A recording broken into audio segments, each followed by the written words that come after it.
ಅರ್ಜುನ್ ಗೌಡ ತುಂಬ ಶ್ರೀಮಂತನಾಗಿದ್ದ. ಅವನಿಗೆ ಹಳ್ಳಿ ಹುಡುಗಿಯನ್ನು ಮದುವೆಯಾಗಲು ಇಷ್ಟವಿರಲಿಲ್ಲ. ಆದರೆ ಅವನು ಹಳ್ಳಿ ಹುಡುಗಿಯನ್ನು ಮದುವೆಯಾಗುತ್ತಾನೆ. ತನ್ನ ಹೆಂಡತಿ ಶ್ವೇತಾ ತುಂಬ ಸುಂದರಿ ಎಂದು ಅರ್ಜುನ್ಗೆ ತಿಳಿದಿರಲಿಲ್ಲ. ಮೊದಲ ದಿನದಿಂದಲೇ ಅವನು ತನ್ನ ಹೆಂಡತಿಯಲ್ಲಿ ಅವಳ ಮುಖವನ್ನು ನೋಡಲು ಸಹ ಅವನು ಬಯಸುವುದಿಲ್ಲ ಅಂತ ಹೇಳಿದ್ದನು. ಹಾಗಾಗಿ ಶ್ವೇತಾ ಅರ್ಜುನ್ ಹೇಳಿದಂತೆ ನಡೆದುಕೊಂಡಿದ್ದಳು. ಅರ್ಜುನ್ ಒಬ್ಬ ಹುಡುಗಿಯನ್ನು ಪ್ರೀತಿಸುತ್ತಾನೆ ಮತ್ತು ಆ ಹುಡುಗಿ ಬೇರೆ ಯಾರೂ ಅಲ್ಲ, ಬೆಂಗಳೂರಿನ ಪ್ರಸಿದ್ಧ ಉದ್ಯಮಿಯಾಗಿರುತ್ತಾಳೆ. ಅರ್ಜುನ್ ಗೌಡ ತನ್ನ ವರ್ತನೆ ಮತ್ತು ಸೌಂದರ್ಯಕ್ಕೆ ಹೆಸರುವಾಸಿಯಾಗಿದ್ದಾನೆ. ಅವನ ತಂದೆ ತಾಯಿ ಬಾಲ್ಯದಲ್ಲಿಯೇ ನಿಧನರಾದರು. ಅರ್ಜುನ್ನನ್ನು ಅವನ ಅಜ್ಜ ಬೆಳೆಸಿದರು. ಅವನ ಅಜ್ಜ ರಾಮಶಂಕರ್ ಅರ್ಜುನ್ನನ್ನು ತುಂಬ ಪ್ರೀತಿಸುತ್ತಾರೆ. ರಾಮಶಂಕರ್ ಅವರ ಬಾಲ್ಯದ ಗೆಳೆಯ ಕಮಲೇಶ್ ರಾವ್ ಒಂದು ಹಳ್ಳಿಯಲ್ಲಿ ವಾಸಿಸುತ್ತಿದ್ದರು. ಕಮಲೇಶ್ ರವರಿಗೆ ಶ್ವೇತಾ ಎಂಬ ಮೊಮ್ಮಗಳಿದ್ದಳು. ಅವರ ಮಗ ಅಪಘಾತದಲ್ಲಿ ನಿಧನರಾದರು. ಅವರ ಮಗನ ಅಪಘಾತದ ಕೆಲವು ವರ್ಷಗಳ ನಂತರ ಅವರ ಸೊಸೆಯೂ ಸಹ ನಿಧನರಾದರು. ಈಗ ಅವರ ಇಡೀ ಪ್ರಪಂಚವೇ ಅವರ ಮೊಮ್ಮಗಳು ಶ್ವೇತಾ ಆಗಿದ್ದಳು. ಇಬ್ಬರು ಸ್ನೇಹಿತರು ಪ್ರತಿ ವರ್ಷ ಪರಸ್ಪರ ಭೇಟಿಯಾಗುತ್ತಿದ್ದರು. ಕಮಲೇಶ್ ಅವರ ಆರೋಗ್ಯ ಇದ್ದಕ್ಕಿದ್ದಂತೆ ಹದಗೆಡಲು ಪ್ರಾರಂಭಿಸಿತು. ಇದರಿಂದಾಗಿ ಅವರು ಶ್ವೇತಾ ಬಗ್ಗೆ ಚಿಂತೆ ಮಾಡಲು ಪ್ರಾರಂಭಿಸಿದರು. ಅವರ ಆರೋಗ್ಯದ ಬಗ್ಗೆ ತಿಳಿದು ರಾಮಶಂಕರ್ ತನ್ನ ಸ್ನೇಹಿತನನ್ನು ಭೇಟಿ ಮಾಡಲು ಬಂದರು. ರಾಮಶಂಕರ್ ತಮ್ಮ ಮೊಮ್ಮಗನನ್ನು ತಮ್ಮ ಮೊಮ್ಮಗಳಿಗೆ ಮದುವೆ ಮಾಡುವುದಾಗಿ ಭರವಸೆ ನೀಡಿದರು. ಕಮಲೇಶ್ ಅವರು ತಮ್ಮ ಮೊಮ್ಮಗಳ ಮದುವೆಯನ್ನು ತಾವು ಬದುಕಿರುವಾಗಲೇ ಮಾಡಬೇಕೆಂದು ಬಯಸಿದ್ದರು. ಅದಕ್ಕಾಗಿ ಶ್ವೇತಾ ಮತ್ತು ಅರ್ಜುನ್ ತರಾತುರಿಯಲ್ಲಿ ಮದುವೆಯಾಯಿತು.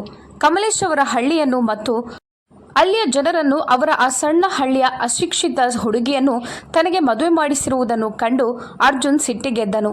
ಅರ್ಜುನ್ ಶ್ವೇತಾಳನ್ನು ಒಮ್ಮೆಯೂ ನೋಡಲಿಲ್ಲ. ಮದುವೆಯಾದ ತಕ್ಷಣ ಆ ಹಳ್ಳಿಯನ್ನು ಆದಷ್ಟು ಬೇಗ ಬಿಡಬೇಕೆಂದು ಬಯಸಿದ್ದ. ರಾಮಶಂಕರ್ ತನ್ನ ಸ್ನೇಹಿತನಿಗೆ ಶ್ವೇತಾಳನ್ನು ತನ್ನ ಮೊಮ್ಮಗಳಂತೆ ಪ್ರೀತಿಸುವುದಾಗಿ ಭರವಸೆ ನೀಡಿದರು. ಆಕೆಯನ್ನು ಯಾವುದಕ್ಕೂ ಕಷ್ಟಪಡಲು ಬಿಡುವುದಿಲ್ಲ. ಹಾಗಾಗಿ ಅವರು ತಮ್ಮ ಮೊಮ್ಮಗಳ ಬಗ್ಗೆ ಚಿಂತಿಸುವ ಅಗತ್ಯವಿರಲಿಲ್ಲ. ಈಗ ಕಮಲೇಶ್ ಅವರ ಮೊಮ್ಮಗಳು ರಾಮಶಂಕರ್ ಅವರ ಮನೆಯಲ್ಲಿದ್ದಾರೆ ಎಂದು ಅವರು ಸಮಾಧಾನಪಟ್ಟರು. ಅವಳು ಯಾವಾಗಲೂ ರಾಮಶಂಕರ್ ಅವರೊಂದಿಗೆ ಸಂತೋಷವಾಗಿರುತ್ತಾಳೆ. ಅರ್ಜುನ್ ಮತ್ತು ರಾಮಶಂಕರ್ ಶ್ವೇತಾಳನ್ನು ಬೆಂಗಳೂರಿಗೆ ಕರೆತಂದರು. ಅರ್ಜುನ್ ಮನೆ ತುಂಬ ದೊಡ್ಡದಾಗಿತ್ತು ಮತ್ತು ತುಂಬ ಸುಂದರವಾಗಿತ್ತು. ಅರ್ಜುನ್ ಮನೆಯೊಳಗೆ ಕಾಲಿಡುವ ಮೊದಲು ಆ ಮನೆಯ ಮುಖ್ಯ ಅಡುಗೆಯವರಾದ ರಾಧಿಕಾ ಅರ್ಜುನ್ನನ್ನು ನಿಲ್ಲಿಸಿದರು. ಅವರು ಅವಳನ್ನು ತಡೆದರು. ರಾಧಿಕಾ ಬಾಲ್ಯದಿಂದಲೂ ಅರ್ಜುನ್ ಮನೆಯಲ್ಲಿ ಕೆಲಸ ಮಾಡುತ್ತಿದ್ದರು. ಅದಕ್ಕಾಗಿ ಅರ್ಜುನ್ ಅವರನ್ನು ತುಂಬ ಗೌರವಿಸುತ್ತಿದ್ದ. ಅರ್ಜುನ್ ಎಂದಿಗೂ ರಾಧಿಕಾ ಜೊತೆ ಜೋರಾಗಿ ಮಾತನಾಡುತ್ತಿರಲಿಲ್ಲ. ರಾಧಿಕಾ ಏನಾದರೂ ಹೇಳಿದರೆ ಅರ್ಜುನ್ ಅವರ ಮಾತನ್ನು ಕೇಳುತ್ತಿದ್ದ. ರಾಧಿಕಾ ಇಬ್ಬರಿಗೂ ಆರತಿ ಮಾಡಿ ಶ್ವೇತಾಳನ್ನು ತನ್ನ ಪಾದಗಳಿಂದ ಕಳಶವನ್ನು ಮುಟ್ಟಿ ಒಳಗೆ ಬರಲು ಹೇಳಿದರು. ಹೀಗೆ ಇಬ್ಬರು ಮನೆಯೊಳಗೆ ಬಂದರು. ರಾಧಿಕಾ ಮತ್ತು ರಾಮಶಂಕರ್ ಮದುವೆಯ ನಂತರ ನಾವು ಈಗಲೇ ಮುಗಿಸಬೇಕಾದ ಕೆಲವು ಶಾಸ್ತ್ರಗಳಿವೆ ಅಂತ ಹೇಳಿದರು. ಇದನ್ನು ಕೇಳಿದ ಅರ್ಜುನ್ ಕೋಪಗೊಂಡು, ನಿಮ್ಮ ಒತ್ತಾಯದ ಮೇರೆಗೆ ನಾನು ಈ ಹಳ್ಳಿಗುಗ್ಗನ್ನು ಮದುವೆಯಾದದ್ದೇ ದೊಡ್ಡ ವಿಷಯ. ಈಗ ನಾನು ಅವಳೊಂದಿಗೆ ಶಾಸ್ತ್ರಗಳನ್ನು ಮಾಡಲು ಸಾಧ್ಯವಿಲ್ಲ ಎಂದು ಹೇಳಿದ. ನೀವೇನು ಮಾಡಬೇಕು ಅದನ್ನು ನೀವು ಮಾಡಿದ್ದೀರಿ. ಈಗ ನನ್ನಿಂದ ಯಾವುದೇ ನಿರೀಕ್ಷೆಗಳನ್ನು ಇಟ್ಟುಕೊಳ್ಬೇಡಿ. ಶ್ವೇತಾ ಮುಸುಕು ಧರಿಸಿದ್ದಳು. ಅದಕ್ಕಾಗಿ ಯಾರೂ ಅವಳ ಮುಖವನ್ನು ನೋಡಲಿಲ್ಲ. ಅರ್ಜುನ್ ಶ್ವೇತಾಳ ಸಹವಾಸವನ್ನು ಮುಳ್ಳಿನಂತೆ ಅನುಭವಿಸುತ್ತಿದ್ದನು. ರಾಮಶಂಕರ್ ರಾಧಿಕಾರಿಗೆ ಶ್ವೇತಾಳನ್ನು ಅರ್ಜುನ್ನ ಕೋಣೆಗೆ ಕರೆದೊಯ್ಯಲು ಹೇಳಿದರು. ಆಗ ಅರ್ಜುನ್ ರಾಧಿಕಾರನ್ನು ಅಲ್ಲೇ ನಿಲ್ಲಿಸಿ, ಈ ಹುಡುಗಿ ನನ್ನ ಕೋಣೆಗೆ ಬರಕೂಡದು. ಅವಳ ಹತ್ರ ಹೇಳಿಬಿಡಿ, ಅವಳ ಮುಖವನ್ನು ನನಗೆ ತೋರಿಸಬಾರ್ದು ಎಂದು ಹೇಳಿದನು. ಸಾಧ್ಯವಾದರೆ ಅವಳು ಎಂದಿಗೂ ನನ್ನ ಮುಂದೆ ಬರಬಾರ್ದು. ಇದೆಲ್ಲವನ್ನು ಕೇಳಿದ ಶ್ವೇತಾ ಆಘಾತಕ್ಕೊಳಗಾದಳು ಮತ್ತು ಅವಳ ಕಣ್ಣುಗಳಲ್ಲಿ ನೀರು ತುಂಬಿತು. ತನ್ನ ವಧುವನ್ನು ನೋಡದೇನೆ ಅರ್ಜುನ್ ಅವಳನ್ನು ತನ್ನ ಕೋಣೆಗೆ ಬರಲು ನಿರಾಕರಿಸಿದ್ದನು. ಶ್ವೇತಾಗೆ ಅವಳ ತಪ್ಪು ಏನು ಎಂದು ಅರ್ಥವಾಗುತ್ತಿರಲಿಲ್ಲ. ಶ್ವೇತಾಳನ್ನು ಈ ರೀತಿ ಅವಮಾನಿಸುವುದನ್ನು ನೋಡಿ ರಾಮಶಂಕರ್ ತುಂಬ ದುಃಖಿತರಾದರು. ಶ್ವೇತಾಳನ್ನು ತನ್ನ ಮನೆಯ ಸೊಸೆಯನ್ನಾಗಿ ಮಾಡುವ ಮೂಲಕ ಅವಳಿಗೆ ಗೌರವಯುತ ಜೀವನವನ್ನು ನೀಡಲು ಅವರು ಬಯಸಿದ್ದರು. ಆದರೆ ಇಲ್ಲಿ ಅದಕ್ಕೆ ವಿರುದ್ಧವಾದ ಘಟನೆ ಸಂಭವಿಸಿತು. ಶ್ವೇತಾಳನ್ನು ನೋಡಿದ ನಂತರ ರಾಮಶಂಕರ್ ತುಂಬ ದುಃಖಿತರಾಗಿ, ಮಗಳೇ, ದಯವಿಟ್ಟು ನನ್ನನ್ನು ಕ್ಷಮಿಸು. ಅವನು ನಿನ್ನನ್ನು ಹೀಗೆ ನಡೆಸಿಕೊಳ್ಳುತ್ತಾನೆಂದು ನನಗೆ ತಿಳಿದಿರಲಿಲ್ಲ ಎಂದು ಹೇಳಿದರು. ಶ್ವೇತಾ ತನ್ನ ಕಣ್ಣೀರನ್ನು ಒರೆಸಿಕೊಂಡು, ತಾತ, ದಯವಿಟ್ಟು ಹೀಗೆ ಹೇಳಬೇಡಿ. ಬಹುಶಃ ನನ್ನ ಅದೃಷ್ಟ ಕೆಟ್ಟದಾಗಿದೆ. ಮೊದಲು ನಾನು ನನ್ನ ಹೆತ್ತವರನ್ನು ಕಳೆದುಕೊಂಡೆ. ನನ್ನನ್ನು ಬೆಳೆಸಿದ ನನ್ನ ತಾತ ಕೂಡ ಈಗ ತುಂಬ ಅನಾರೋಗ್ಯದಿಂದ ಬಳಲುತ್ತಿದ್ದಾರೆ. ಆಮೇಲೆ ಈಗ ಈ ಮದುವೆ.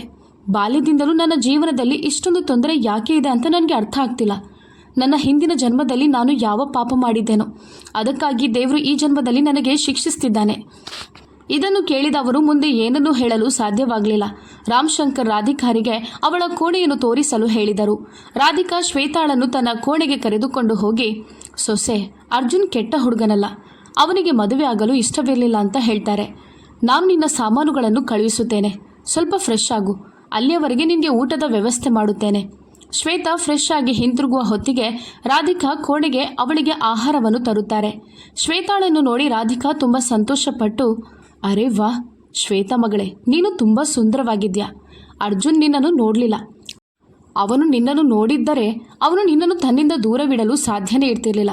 ಬಾ, ನೀನೀಗ ಊಟ ಮಾಡು. ಶ್ವೇತಾ ಮೆಲುದನಿಯಲ್ಲಿ, ನಾನು ತಿನ್ನುತ್ತೇನೆ, ಅದನ್ನು ಅಲ್ಲಿಡಿ ಅಂತ ಹೇಳಿದಳು.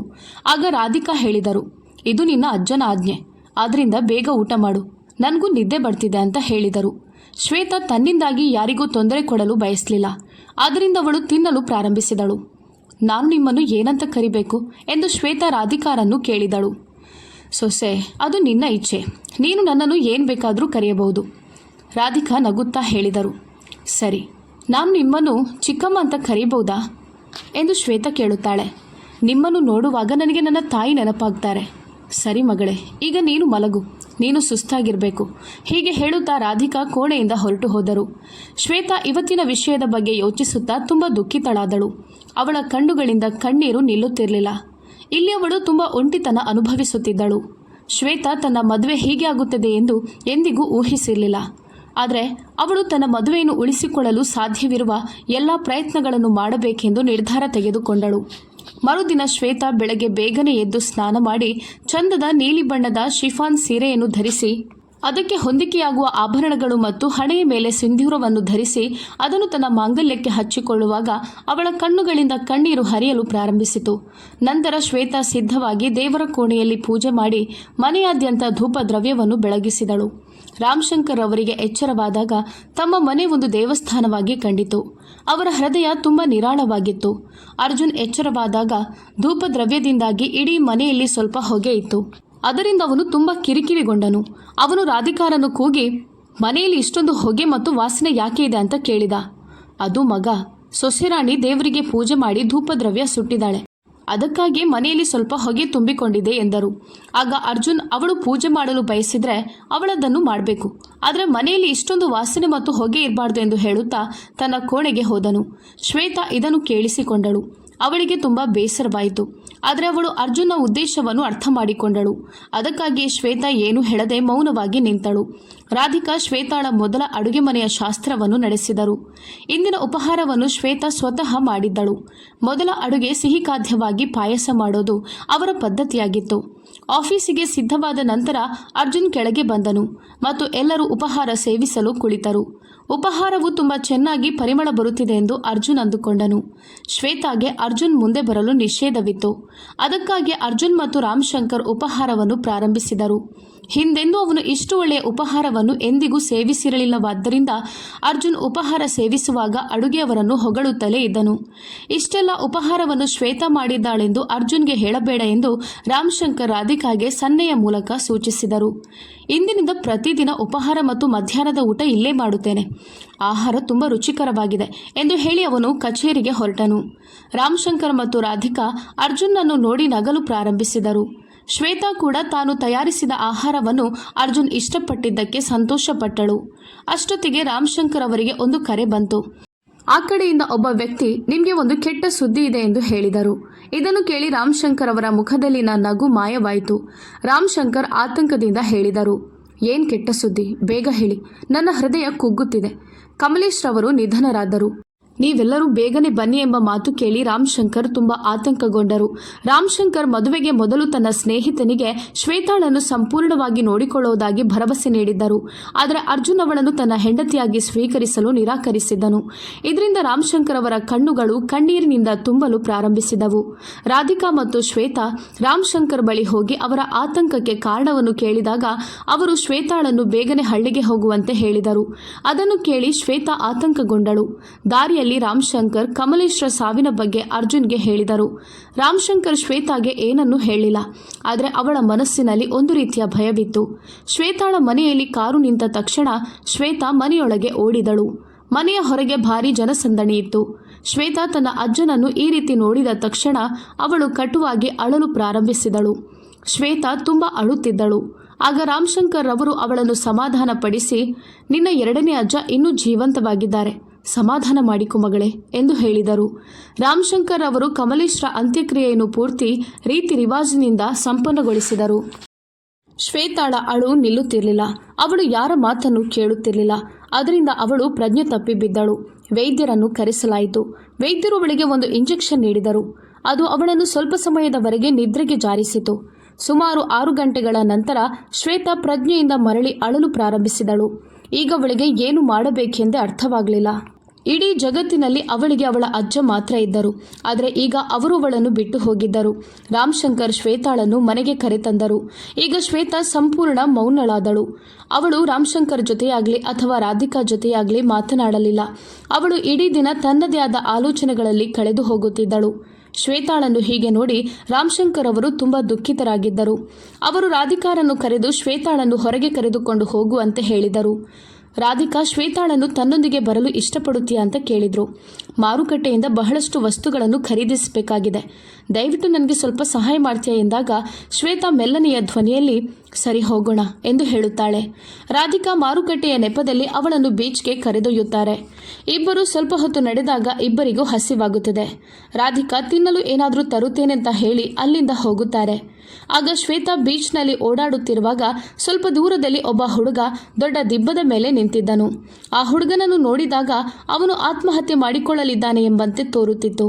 ಶ್ವೇತಾ ಬೇಗನೆ ದಿಬ್ಬದ ಬಳಿಗೆ ಓಡಿ ಹೋಗಿ ನೋಡಿದಾಗ ಆ ಹುಡುಗ ರೀಲ್ಸ್ ಮಾಡುತ್ತಿದ್ದ. ಅವನು ಶ್ವೇತಾಳನ್ನು ಕಂಡ ತಕ್ಷಣ ಅಲ್ಲಿಂದ ಇಳಿದು ಹೊರಟು ಹೋಗುತ್ತಾನೆ. ಆದರೆ ಶ್ವೇತಾ ಸ್ವಲ್ಪ ಹೊತ್ತು ಅಲ್ಲಿಯೇ ನಿಂತಳು. ಶ್ವೇತಾಳಿಗೆ ತನ್ನ ಜೀವನದ ನಿಗೂಢತೆಯನ್ನು ಬಿಡಿಸಲು ಸಾಧ್ಯವಾಗಲಿಲ್ಲ. ಅರ್ಜುನ್ ಅವಳನ್ನು ನೋಡದೆ ಅವಳಿಗೆ ಹೆಂಡತಿಯ ಸ್ಥಾನಮಾನ ನೀಡಲು ನಿರಾಕರಿಸಿದ್ದನು. ಈಗ ಆ ಮನೆಯಲ್ಲಿ ವಾಸಿಸಲು ಅವಳಿಗೆ ಯಾವ ಹಕ್ಕಿರಬೇಕು ಎಂಬುದು ಅವಳ ಸಮಸ್ಯೆಗೆ ಮೀರಿದ್ದು. ರಾಮಶಂಕರ್ ಅವರ ಆದೇಶದ ಮೇರೆಗೆ ಆ ಮನೆಯಲ್ಲಿ ಅಪರಿಚಿತ ಜೀವನ ನಡೆಸುವುದು ಶ್ವೇತಾಳನ್ನು ಕಾಡುತ್ತಿತ್ತು. ಈ ಪ್ರಶ್ನೆಗಳಲ್ಲಿ ಮುಳುಗಿದ್ದ ಶ್ವೇತಾ ಆ ದೊಡ್ಡ ದಿಬ್ಬದಿಂದ ಇಳಿಯಲು ಹೊರಟಿದ್ದಳು. ಅವಳು ಹಿಂತಿರುಗಲು ತಿರುಗಿದಾಗ ಇದ್ದಕ್ಕಿದ್ದಂತೆ ಅವಳ ಕಾಲು ಆ ದಿಬ್ಬದಿಂದ ಜಾರಿ ನೀರಿಗೆ ಬಿದ್ದಳು.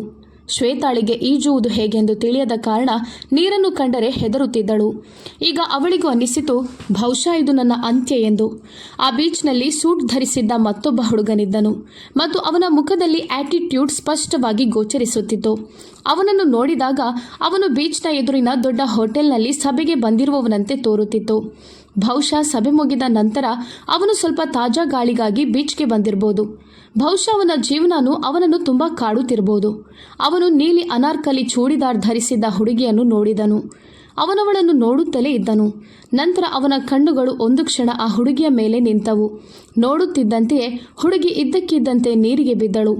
ಅದನ್ನು ನೋಡಿದ ಹುಡುಗ ತನ್ನ ಕೋಟನ್ನು ಎಸೆದು ಓಡಿ ಹೋಗಿ ನೀರಿಗೆ ಹಾರಿ ಹುಡುಗಿಯನ್ನು ಉಳಿಸಿದನು.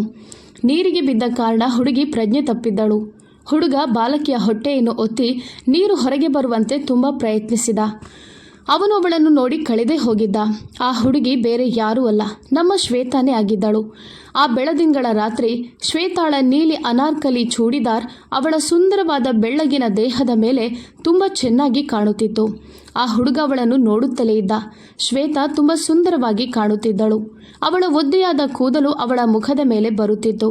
ಇದನ್ನು ನೋಡಿದ ಹುಡುಗ ಅವಳ ಮುಖದಿಂದ ಒದ್ದೆಯಾದ ಕೂದಲನ್ನು ತೆಗೆದುಹಾಕಲು ತನ್ನ ಕೈಯನ್ನು ಚಾಚಿದನು ಮತ್ತು ನಡುಗುವ ಕೈಗಳಿಂದ ಅವಳ ಮುಖದಿಂದ ಒದ್ದೆಯಾದ ಕೂದಲನ್ನು ತೆಗೆದನು. ಅದು ಅವನ ಹೃದಯ ಬಡಿತವನ್ನು ಹೆಚ್ಚಿಸಿತು. ಆಸ್ಪತ್ರೆ ಆ ಬೀಚ್ನಿಂದ ಸುಮಾರು 10 ಕಿಲೋಮೀಟರ್ ದೂರದಲ್ಲಿತ್ತು.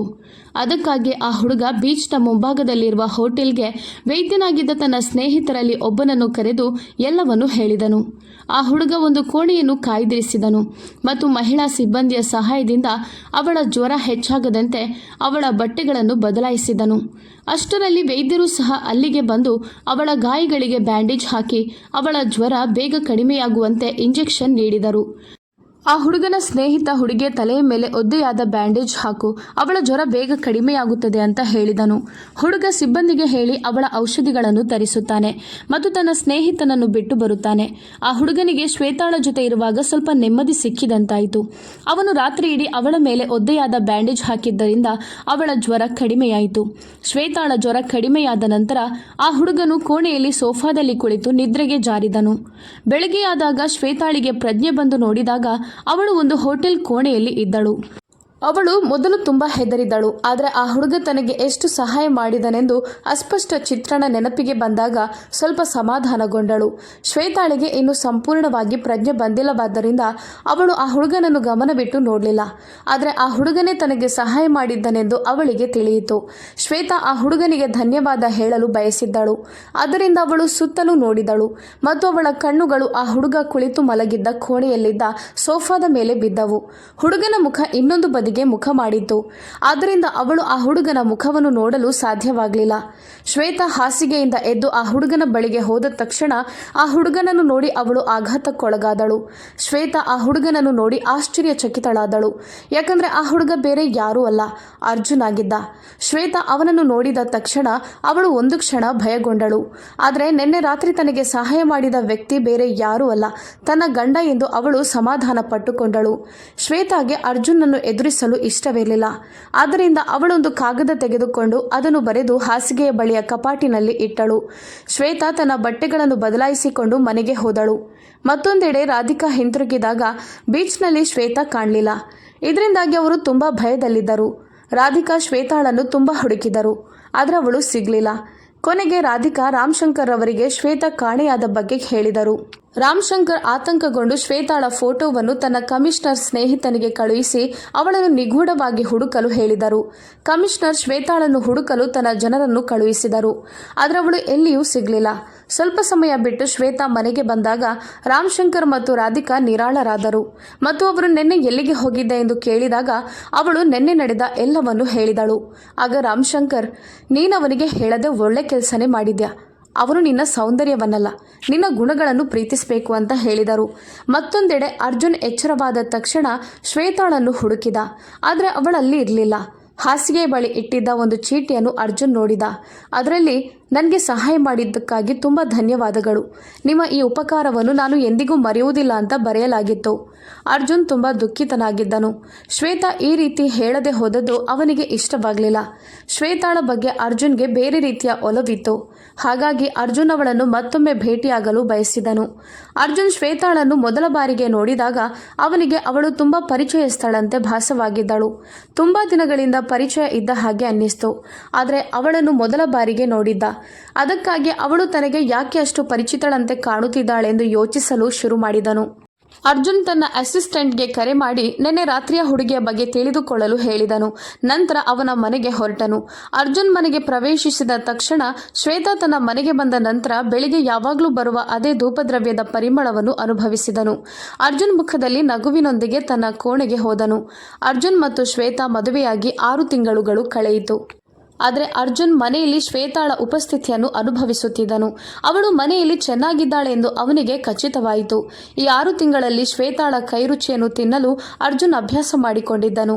ಶ್ವೇತಾ ಅನಾರೋಗ್ಯದಿಂದ ಬಳಲುತ್ತಿದ್ದರೂ ಅವಳು ಖಂಡಿತವಾಗಿಯೂ ಅರ್ಜುನ್ಗೆ ಅಡುಗೆ ಮಾಡುತ್ತಾಳೆ ಮತ್ತು ಮನೆಯ ಸಂಪೂರ್ಣ ವಾತಾವರಣವನ್ನು ನೋಡಿದಾಗ ಅರ್ಜುನ್ ಶ್ವೇತಾಳ ಉಪಸ್ಥಿತಿಯನ್ನು ಅನುಭವಿಸುತ್ತಿದ್ದನು. ಇಬ್ಬರ ನಡುವೆ ವಿಭಿನ್ನ ರೀತಿಯ ಸಂಬಂಧ ಬೆಳೆಯುತ್ತಿತ್ತು. ಕೆಲವು ದಿನಗಳ ನಂತರ ಅರ್ಜುನ್ನ ಅತ್ತೆ ವಸುಧಾ ತನ್ನ ಮಗ ದಿಲೀಪ್ನೊಂದಿಗೆ ಮನೆಗೆ ಬಂದರು. ತನ್ನ ತಂದೆಯ ಪಾದಗಳನ್ನು ಮುಟ್ಟಿ, ಅಪ್ಪ, ನೀವು ಯಾವ ಹಳ್ಳಿಗಾಡಿನ ಅಶಿಕ್ಷಿತ ಹುಡುಗಿಯನ್ನು ನನ್ನ ಮಗನಿಗೆ ಕಟ್ಟಿದ್ದೀರಿ? ನಿಮಗೆ ಅರ್ಜುನ್ಗೋಸ್ಕರ ಬೇರೆ ಯಾವ ಹುಡುಗಿನೂ ಸಿಕ್ಕಿಲ್ವಾ ಎಂದು ಕೇಳಿದರು. ಶ್ವೇತಾ ತುಂಬ ಒಳ್ಳೆ ಹುಡುಗಿ ಎಂದು ರಾಮಶಂಕರ್ ನಗುತ್ತಾ ಹೇಳಿದರು. ನೀನವಳನ್ನು ಒಮ್ಮೆ ಭೇಟಿಯಾದ ನಂತರ ನೀವು ಅರ್ಜುನ್ಗೆ ಒಳ್ಳೆ ಹುಡುಗಿಯನ್ನೇ ಆರಿಸಿದ್ದೀರಿ ಅಂತ ನೀನೇ ಹೇಳುತ್ತೀಯ. ರಾಮಶಂಕರ್ ಶ್ವೇತಾಳನ್ನು ಕರೆದರು. ಶ್ವೇತಾ ತನ್ನ ಕೈಗಳನ್ನು ಒರೆಸುತ್ತಾ ಅಡುಗೆ ಮನೆಯಿಂದ ಹೊರಬರುತ್ತಾಳೆ. ಶ್ವೇತಾಳನ್ನು ನೋಡಿದ ನಂತರ ವಸುಧಾ ಕೂಡ ತನ್ನ ಪ್ರಜ್ಞೆಯನ್ನು ಕಳೆದುಕೊಂಡು ಮನಸ್ಸಿನಲ್ಲಿ, ಎಷ್ಟು ಚಂದದ ಹುಡುಗಿ ಎಂದು ಹೇಳಿದರು. ಶ್ವೇತಾ ಸೀರೆ ಧರಿಸಿದ್ದಳು. ಆದ್ದರಿಂದ ಅವಳು ತನ್ನ ತಲೆಯ ಮೇಲೆ ಸೆರಗು ಹಾಕಿಕೊಂಡು ವಸುಧಾರ ಪಾದಗಳನ್ನು ಮುಟ್ಟಿದಳು. ವಸುಧಾ ಮಗ ದಿಲೀಪ್ ಶ್ವೇತಾಳನ್ನು ಕಾಮದ ಕಣ್ಣುಗಳಿಂದ ನೋಡುತ್ತಿದ್ದನು. ದಿಲೀಪ್ ತನ್ನನ್ನು ಹೀಗೆ ನೋಡುತ್ತಿರುವುದು ಶ್ವೇತಾಳಿಗೆ ಇಷ್ಟವಾಗಲಿಲ್ಲ. ಅವಳು ತನ್ನ ತಲೆಯ ಮೇಲೆ ದುಪ್ಪಟ್ಟವನ್ನು ಸರಿಪಡಿಸಿಕೊಂಡು ವಸುಧಾರ ಪಾದಗಳನ್ನು ಮುಟ್ಟಿದಾಗ ವಸುಧಾ ತಮ್ಮ ಮುಖವನ್ನು ತಿರುಚುತ್ತಾ, ಸಂತೋಷವಾಗಿರು ಎಂದು ಹೇಳಿದರು. ಅಂದಹಾಗೆ ನನ್ನ ಅರ್ಜುನ್ಗೆ ನಿನ್ನಂಥ ಹಳ್ಳಿಗುಗ್ಗನ್ನು ಹೆಂಡತಿಯನ್ನಾಗಿ ಮಾಡಿದ್ದು ನನಗೆ ಸ್ವಲ್ಪನೂ ಇಷ್ಟವಾಗಲಿಲ್ಲ. ಆಗ ಶ್ವೇತಾ ಲಘುವಾಗಿ ನಗುತ್ತಾ ಹೇಳಿದಳು, ಆಂಟಿ, ಹಳ್ಳಿಗಾಡಿನ ಹುಡುಗಿ ನಿಮ್ಮ ದೃಷ್ಟಿಯಲ್ಲಿ ಏನನ್ನು ಅರ್ಥೈಸುತ್ತಾಳಂತ ನೀವು ನನಗೆ ಸ್ವಲ್ಪ ಹೇಳ್ತೀರಾ? ನಾನು ಇಲ್ಲಿಗೆ ಬಂದಾಗಿನಿಂದಲೂ ಅದೇ ವಿಷಯವನ್ನು ಕೇಳಿಸಿಕೊಳ್ಳುತ್ತಿದ್ದೇನೆ. ನಿನ್ನಂಥ ಹುಡುಗಿಗೆ ಇಂಗ್ಲಿಷ್ನಲ್ಲಿ ಮಾತನಾಡಲು ಅಥವಾ ಸರಿಯಾಗಿ ಕುಳಿತುಕೊಳ್ಳಲು ಅಥವಾ ನಿಲ್ಲುವ ರೀತಿನೇ ಗೊತ್ತಿಲ್ಲ ಎಂದು ವಸುಧಾ ತುಂಬ ದುರಹಂಕಾರದಿಂದ ಹೇಳುತ್ತಾರೆ. ಯಾವಾಗ ನೋಡಿದ್ರೂ ಸೀರೆ ಉಟ್ಟು ಅದರ ಸೆರಗನ್ನು ಸುತ್ತಿಕೊಂಡಿರ್ತಿ. ಒಂದು ಸೀರೆ ಅಥವಾ ಚೂಡಿದಾರ್, ಇದು ಬಿಟ್ಟು ಬೇರೇನೂ ಧರಿಸಲು ಗೊತ್ತಿಲ್ಲ ನಿಮಗೆ. ನಿನ್ನ ಗಂಡ ದೊಡ್ಡ ಬಿಸ್ನೆಸ್ ಮ್ಯಾನ್ ಆಗಿರುವಾಗ ಅವನ ಹೆಂಡತಿಯೊಬ್ಬಳು ಹಳ್ಳಿ ಗಮಾರಳಾದರೆ ಅವನು ನಿನ್ನನ್ನು ಹೇಗೆ ಸ್ವೀಕರಿಸುತ್ತಾನೆ? ಕೇವಲ 2 ನಿಮಿಷ ಮಾತನಾಡಲು ಸಾವಿರಾರು ಹುಡುಗಿಯರು ಅವನ ಹಿಂದೆ ಬರ್ತಾರೆ. ನನ್ನ ಅರ್ಜುನ್ಗೆ ಅಷ್ಟು ಪವರ್ ಇದೆ. ವಸುಧಾರ ಮಾತು ಕೇಳಿ ಶ್ವೇತಾ ನಗುತ್ತಿದ್ದಳು. ಮತ್ತೆ ಅವಳು ತುಂಬ ನಯವಾಗಿ ಹೇಳಿದಳು, ಅತ್ತೆ, ಕೇವಲ ಇಂಗ್ಲಿಷ್ನಲ್ಲಿ ಮಾತನಾಡೋದ್ರಿಂದ ಮತ್ತು ಕಡಿಮೆ ಬಟ್ಟೆ ಧರಿಸೋದ್ರಿಂದ ಶ್ರೇಷ್ಠಳಾಗೋದಿಲ್ಲ. ಒಬ್ಬ ಹುಡುಗಿ ತನ್ನ ನೈತಿಕ ಮೌಲ್ಯಗಳನ್ನು ಮತ್ತು ತನ್ನ ಕುಟುಂಬದ ಜವಾಬ್ದಾರಿಯನ್ನು ಅರ್ಥ ಮಾಡಿಕೊಳ್ಳದಿದ್ರೆ ಏನು ಪ್ರಯೋಜನ? ನನ್ನ ಕುಟುಂಬದ ಮುಂದೆ ನಾನು ನನ್ನ ಮಿತಿಯೊಳಗೆ ಇರಬೇಕು ಅಂತ ನಾನು ಭಾವಿಸುತ್ತೇನೆ. ಮತ್ತು ಇಂಗ್ಲಿಷ್ನ ವಿಷಯಕ್ಕೆ ಬಂದರೆ ಅದು ಕೇವಲ ಒಂದು ಭಾಷೆ. ಯಾವಾಗ ಬೇಕಾದರೂ ಅದನ್ನು ಕಲಿಯಬಹುದು. ಮತ್ತು ಅತ್ತೆ, ಒಂದು ವಿಷಯ, ನಾನು 12ನೇ ತರಗತಿಯವರೆಗೆ ಓದಿದ್ದೇನೆ. ಹಾಗಾಗಿ ನಾನು ಅನಕ್ಷರಸ್ಥಳೂ ಅಲ್ಲ. ನಂತರ ಶ್ವೇತಾ ವಸುಧಾ ಅವರನ್ನು ನಗುತ್ತಾ ಕೇಳಿದಳು, ಆಂಟಿ, ನೀವೇನು ತಗೋತೀರಾ, ಟೀ ಅಥವಾ ಕಾಫಿ? ವಸುಧಾ ಸಿಡಿಮಿಡಿಗೊಳ್ಳುತ್ತಾ, ಬಿಸಿ ಬಿಸಿ ಶುಂಠಿ ಚಹಾ ಸ್ಟ್ರಾಂಗ್ ಇರಲಿ, ನನ್ನ ತಲೆ ತುಂಬ ನೋಯ್ತಿದೆ ಎಂದು ಹೇಳಿದರು. ನಂತರ ಶ್ವೇತಾ ದಿಲೀಪ್ನನ್ನು ಅವನಿಗೆ ಏನು ಬೇಕಂತ ಕೇಳಿ ಅಡುಗೆ ಮನೆಯ ಕಡೆಗೆ ಹೋದಳು. ಅರ್ಜುನ್ ಇದನ್ನೆಲ್ಲ ಮೇಲಿನಿಂದ ಕೇಳಿಸಿಕೊಳ್ಳುತ್ತಿದ್ದನು. ಯಾಕಂದರೆ ಅರ್ಜುನ್ ಕಚೇರಿಗೆ ಹೋಗುವ ಸಮಯವಾಗಿತ್ತು. ಹಾಗಾಗಿ ಅವನು ಬೇಗನೆ ಕೆಳಗೆ ಇಳಿಯಲು ಹೊರಟಾಗ ಅತ್ತೆಯ ಧ್ವನಿ ಕೇಳಿ ಅಲ್ಲೇ ನಿಂತು ಅವರ ಸಂಭಾಷಣೆಯನ್ನು ಕೇಳಿಸಿಕೊಂಡಾಗ ಅರ್ಜುನ್ ಮುಖದಲ್ಲಿ ಒಂದು ಸಣ್ಣ ನಗು ಕಾಣಿಸಿಕೊಂಡಿತು. ಅವನು ಬೇಗನೆ ಊಟದ ಮೇಜಿನ ಮೇಲೆ ಉಪಹಾರಕ್ಕಾಗಿ ಕುಳಿತನು ಮತ್ತು ರಾಧಿಕಾ ಎಲ್ಲರಿಗೂ ಉಪಹಾರವನ್ನು ಬಡಿಸಿದರು. ರಾಮಶಂಕರ್ ಅರ್ಜುನ್ಗೆ, ನಾನು 3 ದಿನ ನನ್ನ ಸ್ನೇಹಿತನ ಮೊಮ್ಮಗನ ಮದುವೆಗೆ ಹೋಗ್ತಿದ್ದೇನೆ. ಶ್ವೇತಾಳನ್ನು ನೀನು ನೋಡಿಕೋ ಎಂದರು. ಅರ್ಜುನ್ ಕೂಡ ಒಪ್ಪಿಕೊಂಡನು. ವಸುಧಾ ಮತ್ತು ದಿಲೀಪನ್ನು ಭೇಟಿಯಾದ ನಂತರ ಅರ್ಜುನ್ ತನ್ನ ಕಚೇರಿಗೆ ಹೊರಟನು. ಅವನು ಆಫೀಸ್ ಕೆಲಸ ಮುಗಿಸುವಾಗ ಸಂಜೆಯಾಗಿತ್ತು. ಅರ್ಜುನ್ ಕೂಡ ಇಂದು ಬೇಗನೆ ಹೊರಡುವ ಯೋಚನೆಯಲ್ಲಿದ್ದಾಗ ಇದ್ದಕ್ಕಿದ್ದಂತೆ ಅವನಿಗೆ ಒಂದು ಅರ್ಜೆಂಟ್ ಮೀಟಿಂಗ್ ಇತ್ತು. ಸಭೆ ಮುಗಿಯುವ ಹೊತ್ತಿಗೆ ರಾತ್ರಿಯಾಗಿತ್ತು. ಅರ್ಜುನ್ ಶ್ವೇತಾಳ ಬಗ್ಗೆ ಚಿಂತಿತನಾಗಿದ್ದನು. ಅವನು ಅವಳನ್ನು ಇಷ್ಟಪಡದಿದ್ದರೂ ಅವಳು ತನ್ನ ಜವಾಬ್ದಾರಿಯಾಗಿದ್ದಳು ಎಂಬುದನ್ನು ಅವನು ಮರೆತಿರಲಿಲ್ಲ. ರಾತ್ರಿ ಸುಮಾರು 11 ಗಂಟೆಯಾಗಿತ್ತು. ಆದರೆ ಅರ್ಜುನ್ ಮನೆಗೆ ಬಂದಿರಲಿಲ್ಲ. ಹಾಗಾಗಿ ಶ್ವೇತಾ ಅವಳ ಕೋಣೆಗೆ ಹೋಗಿ ವಿಶ್ರಾಂತಿ ಪಡೆಯಲು ಯೋಚಿಸಿದಳು. ಅವಳು ಅವಳ ಕೋಣೆಯನ್ನು ಲಾಕ್ ಮಾಡಲು ಹೋದ ತಕ್ಷಣ ದಿಲೀಪ್ ಇದ್ದಕ್ಕಿದ್ದಂತೆ ತನ್ನ ಕೈಯನ್ನು ಮಧ್ಯದಲ್ಲಿ ಹಾಕಿದನು. ಶ್ವೇತಾ ಬಾಗಿಲು ತೆರೆದ ತಕ್ಷಣ ದಿಲೀಪ್ ಇದ್ದಕ್ಕಿದ್ದಂತೆ ಕೋಣೆಯೊಳಗೆ ನುಗ್ಗಿದನು. ನೀನಿಲ್ಲಿ ಈ ಸಮಯದಲ್ಲಿ ಇಲ್ಲಿ ಏನು ಮಾಡ್ತಿದ್ಯಾ? ಹೇ ಅತ್ತಿಗೆ, ನಾನು ನಿನ್ನನ್ನು ನೋಡಲೆಂದೇ ಬಂದೆ. ಅಂದ ಹಾಗೆ ಒಪ್ಪಿಕೊಳ್ಳೇಬೇಕು ಅತ್ತಿಗೆ, ನೀನಂತೂ ಅಪ್ರತಿಮ ಸುಂದರಿ. ನಿನ್ನನ್ನು ನೋಡಿದರೆ ಯಾರ ಹೃದಯವು ಜೋರಾಗಿ ಬಡಿಯಲು ಪ್ರಾರಂಭಿಸುತ್ತೆ. ಮತ್ತು ನಿನ್ನ ಆ ಮೂರ್ಖ ಪತಿ ನಿನ್ನಂಥ ಸುಂದರ ಹೆಂಡತಿಯನ್ನು ಬಿಟ್ಟು ಬ್ರಹ್ಮಚಾರಿಯಾಗಿದ್ದಾನೆ. ನಾನು ನಿನ್ನ ಸೌಂದರ್ಯದ ದೊಡ್ಡ ಅಭಿಮಾನಿ. ಹೀಗೆ ಹೇಳುತ್ತಾ ಅವನು ಶ್ವೇತಾಳ ಭುಜಗಳನ್ನು ಹಿಡಿದುಕೊಂಡು ಅವಳ ಹತ್ತಿರ ಬರತೊಡಗಿದನು. ಆಗ ಶ್ವೇತಾ ಅವನ ಹಿಡಿತದಿಂದ ಬಿಡಿಸಿಕೊಳ್ಳಲು ಹೆಣಗಾಡಲು ಪ್ರಾರಂಭಿಸಿದಳು. ಆದರೆ ಅವಳು ತನ್ನನ್ನು ತಾನು ಬಿಡಿಸಿಕೊಳ್ಳಲು ಸಾಧ್ಯವಾಗಲಿಲ್ಲ. ಅಷ್ಟರಲ್ಲಿ ದಿಲೀಪ್ ಶ್ವೇತಾಳನ್ನು ಬಲವಂತ ಮಾಡತೊಡಗಿದ. ಅವನು ಅವಳನ್ನು ತುಂಬ ಬಿಗಿಯಾಗಿ ಹಿಡಿದಿದ್ದನು. ಈಗ ಶ್ವೇತಾಳಿಗೆ ಏನು ಮಾಡಬೇಕೆಂದೇ ಅರ್ಥವಾಗಲಿಲ್ಲ. ಅವಳ ಕಣ್ಣುಗಳಿಂದ ಜಲಪಾತದಂತೆ ಕಣ್ಣೀರು ಹರಿಯುತ್ತಿತ್ತು. ಆ ಹಿಡಿತದಿಂದ ಬಿಡಿಸಿಕೊಳ್ಳಲು ಅವಳು ಹಿಂದಕ್ಕೆ ಚಲಿಸುತ್ತಲೇ ಇದ್ದಳು. ಶ್ವೇತಾ ಕೋಣೆಯ ಗೋಡೆಗೆ ಸಿಲುಕಿಕೊಂಡಿದ್ದಳು ಮತ್ತು ಹಿಂತಿರುಗಲು ಯಾವುದೇ ಮಾರ್ಗವಿರಲಿಲ್ಲ. ಈ ದೈತ್ಯನನ್ನು ತೊಡೆದು ಹಾಕಲು ಅವಳು ದೇವರನ್ನು ಪ್ರಾರ್ಥಿಸಲು ಪ್ರಾರಂಭಿಸಿದಳು. ಅಲ್ಲಿ ಒಂದು ಟೇಬಲ್ ಇತ್ತು. ಅದರ ಮೇಲೆ ಒಂದು ಹೂದಾನಿ ಇಡಲಾಗಿತ್ತು. ಶ್ವೇತಾ ತನ್ನ ಕೈಯಲ್ಲಿ ಹೂದಾನಿಯನ್ನು ತೆಗೆದುಕೊಂಡು ದಿಲೀಪ್ ತಲೆಗೆ ಹೊಡೆದಳು. ಇದರಿಂದಾಗಿ ಅವನ ಹಿಡಿತ ಸಡಿಲವಾಯಿತು. ಆಗ ಸಿಕ್ಕ ಗ್ಯಾಪಲ್ಲಿ ಶ್ವೇತಾ ತನ್ನ ಕೋಣೆಯ ಬಾಗಿಲು ತೆರೆದು ಅಲ್ಲಿಂದ ಹೊರಗೋಡಿದಳು. ಓಡುತ್ತಿರುವಾಗ ಅವಳೊಬ್ಬ ವ್ಯಕ್ತಿಗೆ ಡಿಕ್ಕಿ ಹೊಡೆದಳು. ಶ್ವೇತಾ ಎದ್ದು ನಿಂತು ಆ ವ್ಯಕ್ತಿಯನ್ನು ನೋಡಿದಾಗ ಅದು ಬೇರೆ ಯಾರೂ ಆಗಿರಲಿಲ್ಲ, ಅವಳ ಪತಿ ಅರ್ಜುನ್. ಶ್ವೇತಾಳನ್ನು ನೋಡಿ ಅರ್ಜುನ್ ಭಯಗೊಂಡನು. ಏನಾಯ್ತು ಶ್ವೇತಾ, ಎಲ್ಲವೂ ಸರಿಯಾಗಿದೆ ತಾನೆ? ನೀನು ಯಾಕೆ ಹೀಗೆ ಮನೆಯಿಂದ ಓಡಿ ಹೋಗ್ತಿದ್ಯಾ ಎಂದು ಕೇಳಿದನು. ಶ್ವೇತಾ ಹೇಳಲು ಹೊರಟಾಗ ತಕ್ಷಣ ವಸುಧಾ ಬೇಗನೆ ಬಂದು ವಿಷಯವನ್ನು ತಿರುಗಿಸಿ ಶ್ವೇತಾಳನ್ನು ಆರೋಪಿಸಿ, ಈ ಹುಡುಗಿ ನನ್ನ ಮಗ ದಿಲೀಪ್ಗೆ ಗಾಳ ಹಾಕಲು ಪ್ರಯತ್ನಿಸ್ತಿದ್ಲು. ದಿಲೀಪ್ ಎಷ್ಟು ಪಾಪದವನಂತ ನಿನಗೆ ತಿಳಿದಿದೆ. ಮತ್ತು ಈ ಹುಡುಗಿಯನ್ನು ನೋಡು, ನಿನ್ನ ಎದುರು ಮುಗ್ಧಳಂತೆ ನಾಟಕ ಮಾಡ್ತಿದ್ದಾಳೆ. ಅರ್ಜುನ್, ಈ ತರಹದ ಹುಡುಗಿ ಈ ಮನೆಯಲ್ಲಿ ಇರಬಾರ್ದು. ನೀನು ಅವಳನ್ನು ನಿನ್ನ ಕೈಯಾರೆ ಮನೆಯಿಂದ ಆಚೆ ಹಾಕು. ಇಲ್ಲ, ನಾನು ಏನೂ ಮಾಡಿಲ್ಲ ಎಂದು ನಿರಾಕರಿಸುತ್ತಾ ಶ್ವೇತಾ ಅಳುತ್ತಲೇ ಇದ್ದಳು. ಅರ್ಜುನ್ ಅವರೇ, ನೀವು ನನ್ನನ್ನು ನಂಬಿ. ದಿಲೀಪ್ ಅಣ್ಣ ನನ್ನ ಜೊತೆ ಕೆಟ್ಟದಾಗಿ ನಡೆದುಕೊಳ್ಳಲು ಪ್ರಯತ್ನಿಸಿದ್ರು. ಆಗ ನಾನು ನನ್ನನ್ನು ಉಳಿಸಿಕೊಳ್ಳಲು ನಾನವರ ತಲೆಗೆ ಹೂದಾನಿಯಿಂದ ಹೊಡೆದು ಅಲ್ಲಿಂದ ಓಡಿ ಬಂದೆ. ಸಾಕು ಶ್ವೇತಾ, ನೀನು ನನ್ನ ಮಗನ ಮೇಲೆ ಆರೋಪಿಸುವುದನ್ನು ನಿಲ್ಲಿಸು. ಇಲ್ಲಾಂದರೆ ನನಗಿಂತ ಕೆಟ್ಟವಳು ಯಾರೂ ಇರಲಿಕ್ಕಿಲ್ಲ. ಆಗ ಅರ್ಜುನ್ ಕೂಗುತ್ತಾ, ಸುಮ್ಮನಿರಿ ಅತ್ತೆ, ಶ್ವೇತಾ ಎಂಥ ಹುಡುಗಿ ಅಂತ ನನಗೆ ಚೆನ್ನಾಗಿ ಗೊತ್ತು. ನೀವು ನನಗೆ ಹೇಳಬೇಕಾಗಿಲ್ಲ. ನೀವು ಅವಳ ಮೇಲೆ ಇಷ್ಟು ದೊಡ್ಡ ಆರೋಪ ಮಾಡ್ತಿದ್ದೀರಲ್ಲ, ನಿಮ್ಮ ಮಗನ ತಪ್ಪಿಗೆ ನೀವು ಅವನ ಕಪಾಳಕ್ಕೆ 2 ಬಾರಿಸಬೇಕಿತ್ತು. ಆದರೆ ನೀವು ಅದನ್ನು ಬಿಟ್ಟು ಶ್ವೇತಾ ಮೇಲೆ ಆಪಾದನೆ ಹೊರಿಸ್ತಿದ್ದೀರಾ. ಸರಿ, ಪರವಾಗಿಲ್ಲ ಅತ್ತೆ, ನೀವು ಮಾಡಬೇಕಾಗಿದ್ದನ್ನೇ ನಾನು ಮಾಡುತ್ತೇನೆ ಎಂದು ಅರ್ಜುನ್ ದಿಲೀಪ್ನ ಕೆನ್ನೆಗೆ 2 ಬಾರಿಸಿ ಹೊಡೆದನು. ನೀವು ಮತ್ತು ದಿಲೀಪ್ ಇಬ್ಬರು ಈ ಮನೆಯಿಂದ ಈಗಲೇ ಹೋಗಬೇಕು. ಇಲ್ಲಾದರೆ ನೀನು ನಿನ್ನ ಅತ್ತೆ ಜೊತೆ ಹೀಗೆ ಮಾತನಾಡ್ತಿದ್ದೀಯಾ? ಅದು ಕೂಡ ನಿನ್ನೆ ಬಂದ ಆ ನಿಷ್ಪ್ರಯೋಜಕ ಹುಡುಗಿಗಾಗಿ. ಸಾಕು, ಇನ್ನು ನಾನು ಈ ಮನೆಗೆ ಎಂದಿಗೂ ಕಾಲಿಡೋದಿಲ್ಲ. ಬಾ ದಿಲೀಪ್ ಎಂದು ಕರೆಯುತ್ತಾರೆ. ಆಗ ಅರ್ಜುನ್ ದಿಲೀಪ್ನನ್ನು ತಡೆದು ನಿಲ್ಲಿಸಿ, ಶ್ವೇತಾಗೆ ನೀನು ದಿಲೀಪ್ಗೆ ಏನು ಬೇಕಾದರೂ ಶಿಕ್ಷೆ ನೀಡಬಹುದು ಅಂತ ಹೇಳುತ್ತಾನೆ. ಅವಳು ಒಮ್ಮೆ ಅರ್ಜುನ್ನನ್ನು ನೋಡಿ ದಿಲೀಪ್ಗೆ ಕಪಾಳ ಮೋಕ್ಷ ಮಾಡಿ, ನಾನು ನೀನು ನಿನ್ನ ಅತ್ತಿಗೆಯನ್ನೇ ಕೆಟ್ಟ ದೃಷ್ಟಿಯಿಂದ ನೋಡಿದ್ಯಲ್ಲ, ಈ ಮನೆಯಿಂದ ಹೊರಗೆ ಹೋಗು ಎಂದಳು. ದಿಲೀಪ್ ಮತ್ತು ವಸುಧಾ ಕೋಪದಿಂದ ಮನೆಯಿಂದ ಹೊರಟು ಹೋಗುತ್ತಾರೆ. ರಾಧಿಕಾ ಬೇಗನೆ ಬಂದು ಶ್ವೇತಾಳನ್ನು ಕೋಣೆಗೆ ಕರೆದೊಯ್ಯಲು ಹೊರಟಾಗ ಅರ್ಜುನ್ ರಾಧಿಕಾರನ್ನು ನಿಲ್ಲಿಸುತ್ತಾನೆ. ಅರ್ಜುನ್ ಶ್ವೇತಾಳನ್ನು ತನ್ನ ಕೋಣೆಗೆ ಕರೆದುಕೊಂಡು ಹೋಗುತ್ತಾನೆ. ಆದರೆ ಶ್ವೇತಾ ಕೋಣೆಗೆ ಪ್ರವೇಶಿಸಲು ಹಿಂಜರಿದಳು. ಅದನ್ನು ನೋಡಿದ ಅರ್ಜುನ್ ಅವಳನ್ನು ತನ್ನ ಮಡಿಲಲ್ಲಿ ಎತ್ತಿಕೊಂಡು ಹಾಸಿಗೆಯ ಮೇಲೆ ಮಲಗಿಸಿದನು. ನಂತರ ಅರ್ಜುನ್ ಪ್ರಥಮ ಚಿಕಿತ್ಸಾ ಕಿಟ್ ತಂದು ಶ್ವೇತಾಳ ಪಕ್ಕದಲ್ಲಿ ಕುಳಿತ. ಅವಳ ಗಾಯಗಳಿಗೆ ಮುಲಾಮು ಹಚ್ಚಲು ಪ್ರಾರಂಭಿಸಿದನು. ಇದರಿಂದಾಗಿ ಶ್ವೇತಾ ಸ್ವಲ್ಪ ಹಿಂಜರಿಯಲು ಪ್ರಾರಂಭಿಸಿದಳು.